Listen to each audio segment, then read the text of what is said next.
प्रिय आत्मन, अदम्य दमयंती के पिछले 2 वीडियो में हम लोगों ने जाना कि नल और दमयंती का विवाह हुआ, 2 बच्चे भी हुए और बड़े सुख से उनका जीवन बीत रहा था।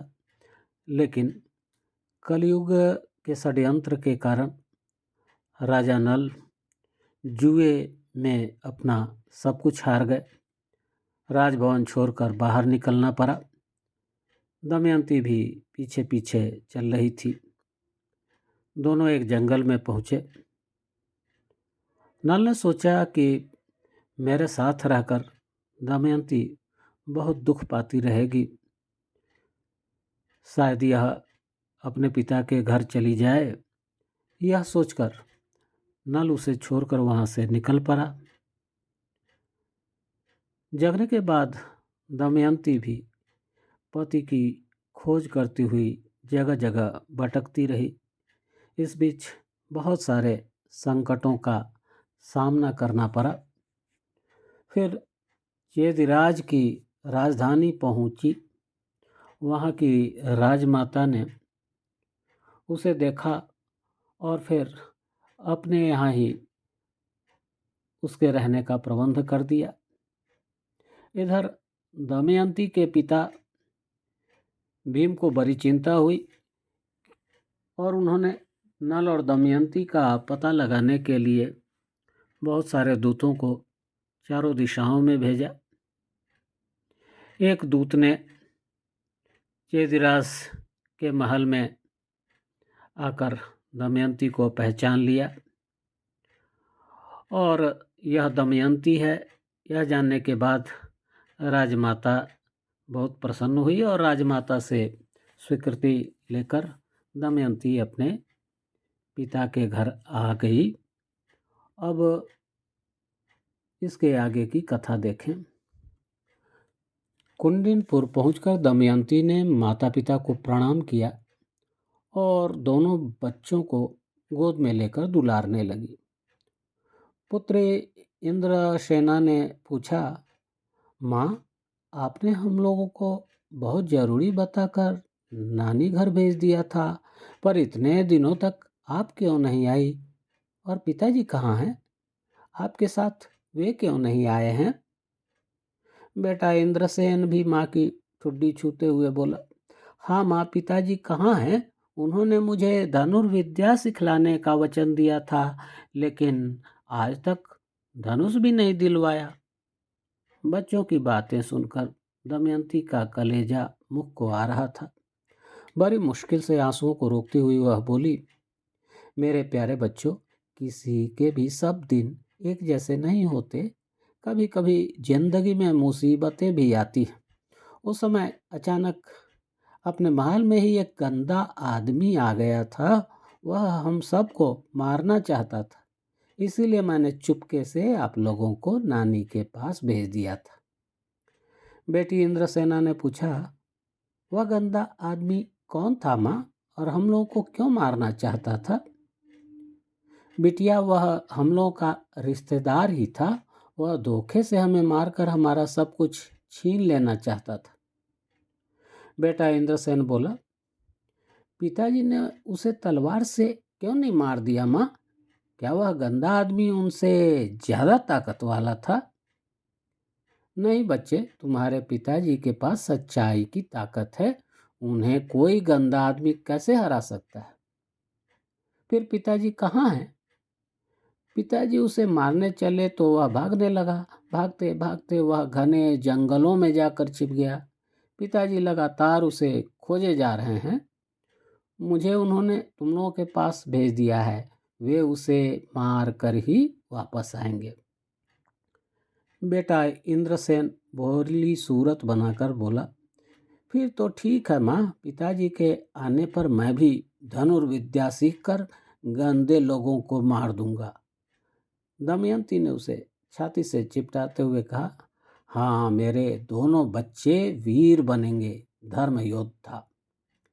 फिर बच्चों को खिला पिलाकर बहुत समय बाद वह दोनों बच्चों को गोद में लिटाकर सो गई। अगले दिन सुबह ही दमयंती ने माता से कहा, माँ, अगर तुम मुझे जीवित देखना चाहती हो तो किसी भी तरह महाराज नल की खोज कराने का प्रयत्न करवाओ। इतना बोलते बोलते वह जोर से रोने लगी। उसकी दशा देख माँ भी दुखी होकर रो पड़ी। फिर संभलकर माता ने जाकर राजा को सारी बात बताई। राजा भीम ने सारे ब्राह्मणों को बुलाकर नल की खोज के लिए सारी दिशाओं में जाने की आज्ञा दी। तब ब्राह्मणों ने जाकर दमयंती से कहा कि विदर्भ कुमारी, हम सब महाराज नल की खोज में जा रहे हैं। यदि कोई विशेष निर्देश हो तो आप हमें अवगत करा दें। दमयंती बोली, विप्रगण, आप लोग घूमते हुए जिस स्थान में भी जाएं, मेरी यह बात बार बार लोगों के बीच गाते हुए सुनाएं। प्रिय तम क्यों छोड़ गए, गहन विपिन मुख मोड़ गए, साथ रहेंगे शपथ भूलकर, आधी साड़ी फाड़ ओढ़कर सोती छोड़ गए। विरह शोक में जलती दासी पथ पर रोज निहारे, प्रत्युत्तर दो कब आओगे मेरे निर्दयी प्यारे। दया धर्म को महत बताते पत्नी पर ही निष्ठुरता, दया दिखाओ आ जाओ अब दारुण दुख का तरदयिता। पर यह ध्यान रहे, किसी को यह पता नहीं चलना चाहिए कि मेरे कहने से आप लोग यह गाना गा रहे हैं। लेकिन आपके द्वारा सुनाए गए इस गाने का यदि कोई भी व्यक्ति उत्तर दे तो उस व्यक्ति का पूरा परिचय अवश्य प्राप्त करें और तुरंत लौटकर मुझे यथावत सूचित करें। दमयंती से विदा लेकर सारे ब्राह्मण अलग अलग दिशाओं में चल पड़े और उसके गीत को गाते हुए नल की खोज करने लगे। उधर राजा नल जब दमयंती को छोड़कर अकेले निकल पड़ा, तब उसने घने जंगल में आग लगी हुई देखा। कोई जीव जोर जोर से चिल्ला रहा था, महाराज नल, मुझे इस आग से बचाइए, इस आग से बचाइए। बार बार दोहराई जाती हुई आवाज सुनकर अग्नि क्षेत्र में प्रविष्ट नल ने कुंडलाकार बैठे एक विशाल काय नाग को देखा। निकटस्थ अग्नि ज्वाला से संतप्त नाग भय से कांपता हुआ बोला, महाराज, मैं करकोटक नाम का नाग हूँ। कभी महर्षि नारद ने मेरी वंचना से क्षुब्ध होकर गतिहीनता का शाप देते हुए कहा था कि मैं वृक्ष की तरह किसी एक स्थान पर ही पड़ा रहूँगा, और जब कभी राजा नल आकर मुझे यहाँ से अन्यत्र ले जाएंगे तभी मेरे शाप का अंत होगा और मैं पूर्व की भांति गति प्राप्त कर सकूंगा। हे राजन, शाप के कारण मैं इधर उधर कहीं नहीं भाग सकता। अब मैं आपके शरणागत हूँ, मुझे इस दावानल में जलने से बचाइए। आपके लिए मैं अपना भार बिल्कुल हल्का कर लूँगा। इतना बोलने के साथ ही करकोटक नाग अंगूठे के बराबर हो गया।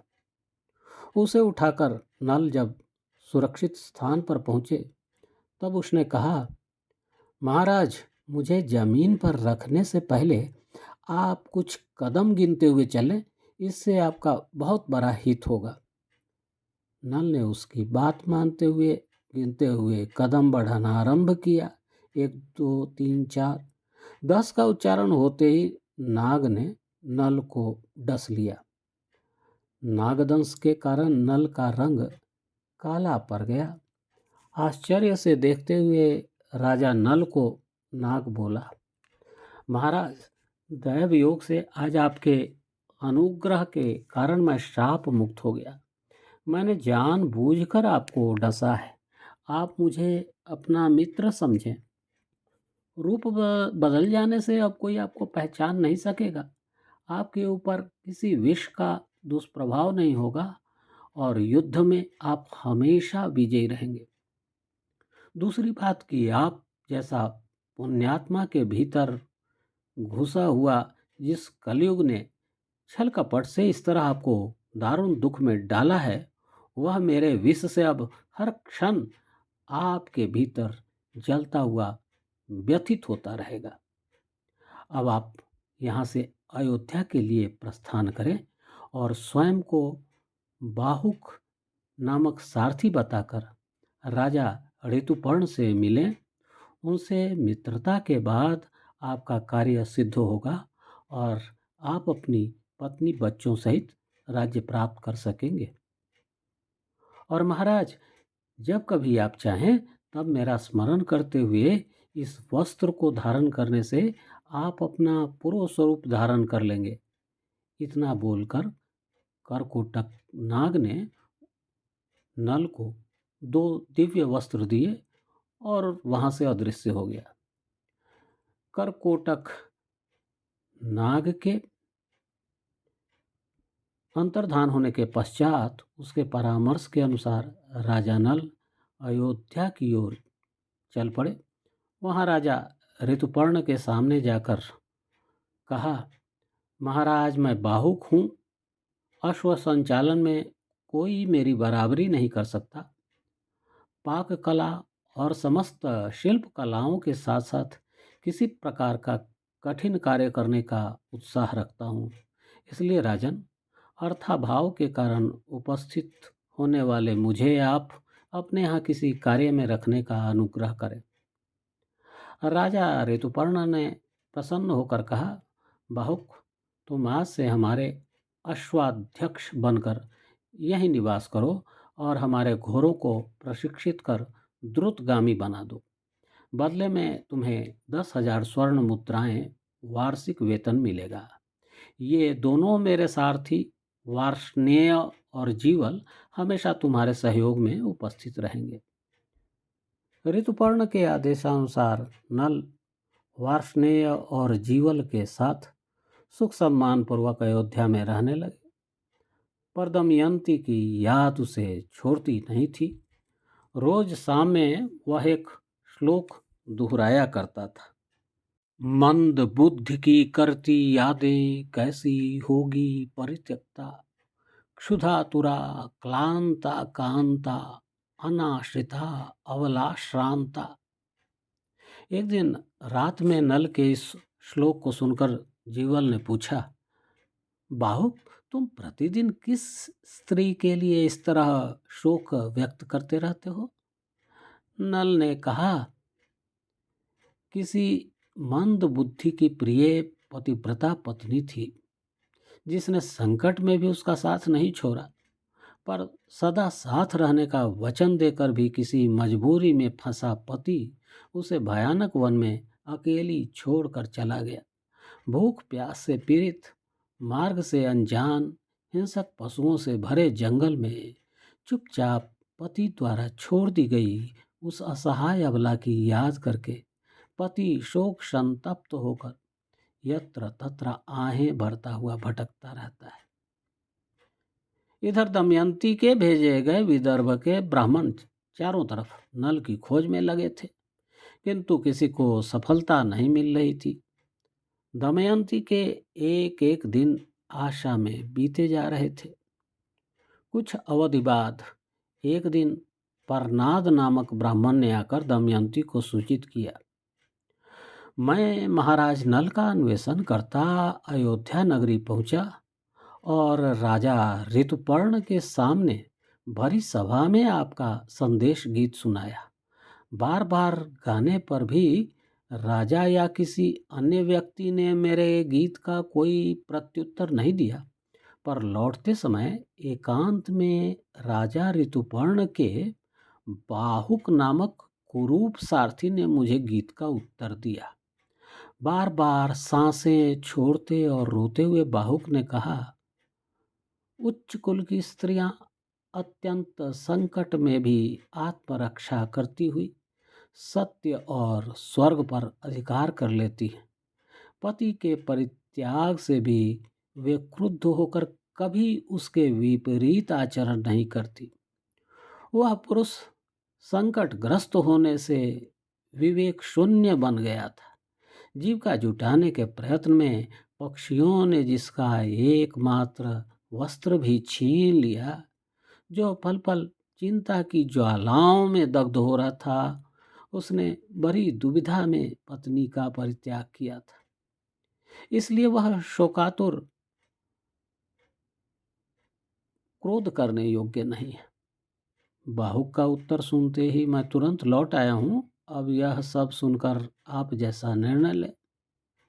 प्रहलाद की बात सुनकर दमयंती की आंखों में आंसू भर आए। उसने धन आदि से सम्मानित कर कृतज्ञतापूर्वक उसे विदा किया और माता के पास जाकर बोली, माँ, पिताजी को बताए बिना आप सुदेव ब्राह्मण को बुलवा लीजिए। जैसे वे मुझे यहाँ आप लोगों के समीप ले आए, उसी तरह महाराज नल को लाने उन्हें तुरंत अयोध्या जाना होगा। फिर सुदेव के आने पर दमयंती ने कहा, सुदेव जी, आप शीघ्र अयोध्या के लिए प्रस्थान करें।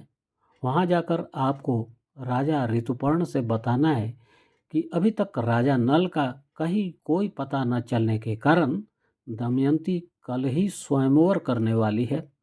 वहाँ अनेक देशों के राजा और राजकुमार पधारने वाले हैं, अतः संभव हो तो आप भी वहाँ निश्चय ही पधारिए। तथास्तु बोलकर सुदेव अयोध्या के लिए निकल पड़ा। वहाँ जाकर उसने दमयंती के निर्देशानुसार आगामी दिवस को आयोजित होने वाले स्वयंवर का उल्लेख करते हुए ऋतुपर्ण को सहभागी होने का अनुरोध किया। सुदेव की बात सुनकर ऋतुपर्ण ने बाहुक को ससम्मान बुलाकर कहा, बाहुक, विदर्भ देश में दमयंती ने स्वयंवर के लिए कल की तिथि निर्धारित की है। वहाँ उपस्थित होने की मेरी उत्कट कामना है। तुम अश्वविद्या के विशेषज्ञ हो, इसलिए तुम चाहो तो मुझे आज ही स्वयंवर में सम्मिलित होने वहाँ पहुँचा सकते हो। राजा ऋतुपर्ण के मुख से दमयंती के स्वयंवर की बात सुनकर नल का हृदय विदीर्ण होने लगा। वह विश्वास नहीं कर पा रहा था कि दमयंती पुनर्विवाह करेगी। उसके मन में विभिन्न विचार आ रहे थे, जा रहे थे। क्या दमयंती सच में दूसरा विवाह करेगी, अथवा लंबे समय तक मेरी कोई जानकारी न मिलने से उसने ऐसा कठोर कुत्सित निर्णय ले लिया है? क्या दो बच्चों की माँ सचमुच ऐसा करना चाहेगी, अथवा मुझे खोज निकालने के लिए उसने स्वयंवर का यह उपाय तो नहीं रचा है? पता नहीं वास्तविकता क्या है। यथार्थ तो वहाँ जाकर ही पता चलेगा, और इसके लिए ऋतुपर्ण के विदर्भ जाने की इच्छा पूरी करने में ही मेरा हित है। पूरी तरह सोच विचार कर उसने ऋतुपर्ण से कहा, महाराज, आपके आदेशानुसार मैं शपथ पूर्वक आश्वस्त करना चाहता हूँ कि आप आज ही विदर्भ की यात्रा पूर्ण कर लेंगे। विदर्भ देश की लंबी यात्रा को ध्यान में रखते हुए नल ने उत्तम लक्षणों से युक्त सिंधु देश के 4 घोड़ों को छांटकर रथ में जोत दिया। ऋतुपर्ण सवार हुए और बाहुक ने सारथी वार्ष्णेय को बैठाकर रथ चलाना आरंभ किया। घोड़े इतनी तेज कुलांचे मारते दौड़ रहे थे मानो आकाश में उड़े जा रहे हों। रथ के उस अद्भुत वेग पर ऋतुपर्ण विस्मित हो रहे थे। घोड़ों की इस द्रुतगामिता के कारण वार्ष्णेय को राजा नल की अश्वविद्या की निपुणता की याद आ गई, और उसे बार बार संदेह हो रहा था कि वास्तव में यह राजा नल ही तो नहीं है। बाहुक तीव्र गति से रथ भगाए जा रहा था। तभी ऋतुपर्ण ने उससे कहा, बाहुक, मेरी चादर नीचे गिर गई। थोड़ी देर के लिए रथ रोक लो, जिससे वार्ष्णेय उतरकर चादर ला दे। बाहुक ने रथ चलाते हुए कहा, महाराज, जहाँ आपकी चादर गिरी है वहाँ से हम लोग 4 कोस आगे आ चुके हैं, इसलिए अब चादर लेने के प्रयत्न में समय की बहुत बड़ी हानि होगी। समय के अतिक्रमण की बात सुनकर ऋतुपर्ण चुप रह गया। वन से गुजरते समय सामने एक फलयुक्त बहेरे के वृक्ष को देखकर ऋतुपर्ण ने कहा, बाहुक, संसार में कोई भी सर्वज्ञ नहीं होता। सब में अलग अलग विलक्षणताएं होती हैं। तुम मेरी गणना करने की ताकत देखो। सामने इस बहेरे के पेड़ में कुल 5 करोड़ पत्ते हैं और 2095 फल लगे हुए हैं। तुम चाहो तो इन्हें गिनकर देख सकते हो। बाहुक बोला, महाराज, मैं अभी इस वृक्ष को काटकर आपकी बताई गई संख्या का परीक्षण कर लेता हूँ। ऋतुपर्ण ने उसे मना करते हुए कहा, यह विलंब करने का समय नहीं है, मेरे गंतव्य में विघ्न मत करो। नल बोला, बस 2 घड़ी प्रतीक्षा करें महाराज, मैं फलों को तुरंत गिन लूंगा और आपके कार्य में कोई हानि नहीं होगी।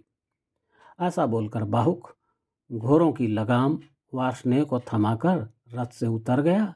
वृक्ष काटकर गिनती करने पर ऋतुपर्ण की बताई गई फलों की संख्या को सही पाया।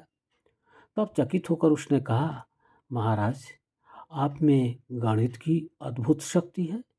इस विद्या में मेरी जिज्ञासा बलवती हो रही है। बाहुक, गणना शास्त्र और द्युत विद्या में मेरी निपुणता है। तब नल बोला, महाराज, आप मुझे अपनी यह विद्या सिखला दें और बदले में मुझसे अश्व विद्या का रहस्य ग्रहण करें। ऋतुपर्ण बोला, बाहुक, अश्व विद्या अभी मैं तुम्हारे पास धरोहर के रूप में छोड़ता हूँ, पर तुम मुझसे दोनों विद्याएं सीख लो। इतना बोलकर ऋतुपर्ण ने बाहुक को दोनों विद्याएं दे दी। द्युत विद्या का ज्ञान होते ही कलयुग राजा नल के शरीर से बाहर निकल आया। भीतर में करकोटक नाग के विष से दग्ध होता हुआ वह कष्टमुक्त होकर अपने स्वरूप में प्रकट हुआ। उसे देखकर नल ने क्रोध में आकर उसे जब शाप देना चाहा, तब डर से कांपते हुए हाथ जोड़कर कलयुग बोला, महाराज, मैं आपके शरणागत हूँ। शाप न देने से संसार में आपकी असीम कीर्ति होगी। आपके द्वारा परित्याग के कारण देवी दमयंती के दिए गए शाप से मैं वैसे भी अत्यंत पीड़ित होता रहा हूँ। दूसरे, आपके शरीर में करकोटक नाग के विष से भी मैं हमेशा झुलसता रहा हूँ। इस तरह मुझे अपने किए गए दुष्कृत्य का कठोर दंड मिल चुका है। अतः आप मुझ पर दया करते हुए क्षमा कर दें। कलयुग की दयनीय याचना सुनकर नल ने अपने क्रोध को नियंत्रित कर लिया। भयभीत कलयुग अवसर देकर तुरंत बहेरे के वृक्ष में समा गया। कलयुग के प्रकट होने और नल से हुए संवाद को अन्य कोई देख सुन नहीं सका था, किंतु कलयुग से मुक्त होने के कारण नल अब स्वस्थ चित्त हो चुका था। प्रसन्न मन से उसने घोड़ों को हाँकना शुरू किया और संध्या होते होते विदर्भ देश पहुंच गया। कुंडिनपुर में रथ के प्रवेश की मेघ जैसी गंभीर ध्वनि सुनकर दमयंती का हृदय आह्लादित हो उठा। उसे लगा मानो राजा नल ही पधार चुके हैं। आज तो मैं महाराज नल के दर्शन करूंगी या फिर अपना जीवन ही नष्ट कर लूंगी। इस तरह शोक करती हुई दमयंती मूर्छित सी हो गई। फिर कुछ सचेत होने पर नल को देखने की लालसा से वह महल की छत पर जा पहुंची। वहां से उसने देखा बाहुक और वार्ष्णेय रथ के घोड़े खोल रहे थे और राजा ऋतुपर्ण विदर्भराज की ओर बढ़ रहा था। दमयंती द्वारा प्रेषित स्वयंवर के आयोजन संबंधी गुप्त संदेश से अनजान हुए भीम ने स्वागत करते हुए ऋतुपर्ण से आने का प्रयोजन पूछा। इस बीच ऋतुपर्ण ने चारों तरफ देख लिया था कि वहाँ न कोई राजा है, न राजकुमार है, न स्वयंवर संबंधी कोई तैयारी है। इसलिए उसने चतुराई से उत्तर देते हुए कहा कि मैं आपको अभिवादन करने आया हूँ। ऋतुपर्ण के उत्तर को यथार्थ न समझते हुए भी भीम ने सत्कार पूर्वक कहा कि आप लंबी यात्रा से आए हैं, थके होंगे। भोजन आदि के पश्चात विश्राम करें, फिर हम परस्पर संवाद करेंगे। तत्पश्चात राजसेवक उन्हें वार्ष्णेय के साथ विश्राम भवन ले गए और बाहुक रथशाला में घोड़ों को पुचकार कर रथ के पिछले भाग में बैठकर आराम करने लगा।